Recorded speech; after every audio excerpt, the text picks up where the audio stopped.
2024-25 session থেকে ঢাকা বিশ্ববিদ্যালয়ের অধীনে 7 কলেজের ভর্তি পরীক্ষা বন্ধ করার সিদ্ধান্ত নিয়েছে ঢাবি প্রশাসন। এর মাধ্যমে 7 কলেজের অধিভুক্ত বাতিল করা হলো। 7 জানুয়ারি দুপুর 12:30টায় 7 কলেজের অধ্যক্ষদের সঙ্গে ঢাকা বিশ্ববিদ্যালয় প্রশাসনের এক বৈঠকে এই সিদ্ধান্ত নেওয়া হয়।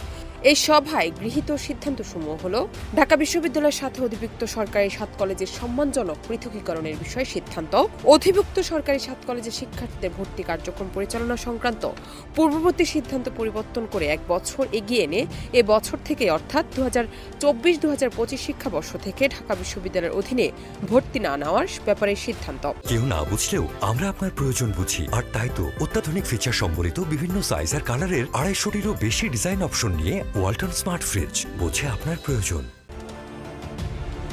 শিক্ষার্থীদের দাবি অনুযায়ী 29 ডিসেম্বর 2024 শিক্ষা মন্ত্রণালয় কর্তৃক গঠিত বিশেষজ্ঞ কমিটির মাধ্যমে 2024-25 শিক্ষাবর্ষ থেকে পরবর্তী শিক্ষাবর্ষের কার্যক্রম পরিচালনা করার জন্য সভায় জোর সুপারিশ করা হয়।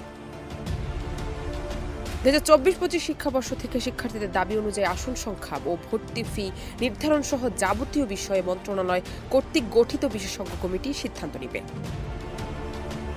যেসব শিক্ষার্থী বর্তমানে ঢাকা বিশ্ববিদ্যালয়ের চলমান শিক্ষা কার্যক্রমের অধীনে রয়েছে তাদের ক্ষেত্রে বিশ্ববিদ্যালয়ের প্রশাসন দায়িত্বশীল থাকবে এবং যাতে তাদের শিক্ষা জীবন কোনোভাবেই ক্ষতিগ্রস্ত না হয়। এ সময় শিক্ষা কার্যক্রম সচল রাখার জন্য সকলকে ঐক্যবদ্ধ ও নিজ নিজ অবস্থান থেকে দায়িত্বশীল ভূমিকা পালনের আহ্বান জানিয়েছেন উপাচার্য। জান্নাত নিপু, দেশ রূপান্তর।